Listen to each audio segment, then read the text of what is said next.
Татарстан дәүләт телерадиокомпаниясе, Татарстан мөселманнарының диния нәзарәте «Вагаз» телевизион ачык конкурсын игълан итә. Гаризалар 2023 елның 1 октябренә кадәр видео язма рәвешендә кабул ителә. Тулырак мәгълүмат TRT-Сызыкча-TV.ру сайтында.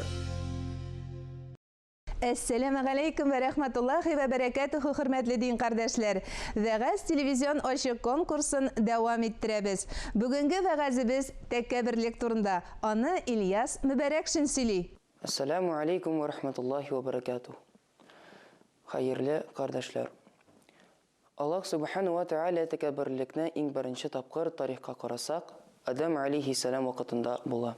Адам алейхиссаламга жан кертелгәч, Аллаһ субхану ва тааля булай дип әйтә: "Ва ма халактал инс вал джинна илля лиябудун", ягъни мин кешеләрне һәм җиннәрне миңа гыйбадат кылырга яраттым ди. Адам алейхиссаламга фәрештәләр бөтенесе сәҗдә кыла.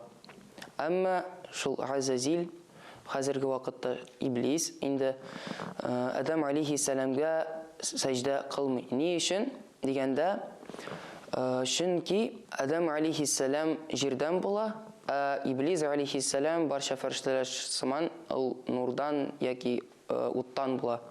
Һәм үзен өстенрәк күреп, тәкәбберләнеп, Аллаһ субхану ва тааляга каршы килә.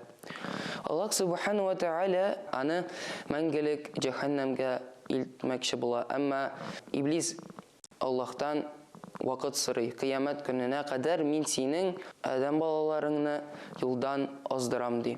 Бу мәсьәләдән нәрсә без күрәбез?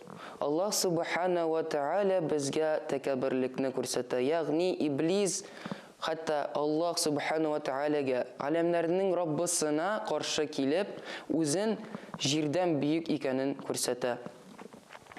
Тәкәбберлек безнең вакытта да бар. Һәр кеше бийек дәрәҗәдә эшли алмый, түбәнче дәрәҗәдә бар.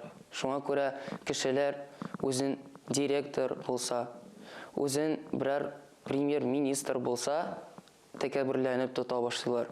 Әмма алар һәр вакыт үзеннән түбән булган кат турында бер кайчан да онытмаска тиешләр. Әйе, һәрберебез дә тәкәбберләнә ала, әмма кем вакытында тәүбә итеп Аллаһтан гафу сораса, аларга хәерлерәк булыр. Пәйгамбәрбез үзенең бер хадисендә булай дип әйтә: "Әл-кибру даратул хак ва амтун нас", ягъни тәкәбберлек ул хакны кире кагу һәм кешене кимсетү һәм рәнҗетү була. Тәкәббер булган мусульман түгел. Ул һәр вакыт үзенең кардәшенә хәерлерәк, һәр вакыт яхшы сүз белән мәрҗәгать итәргә тиеш, яхшы гамәл белән җавап бирергә тиеш.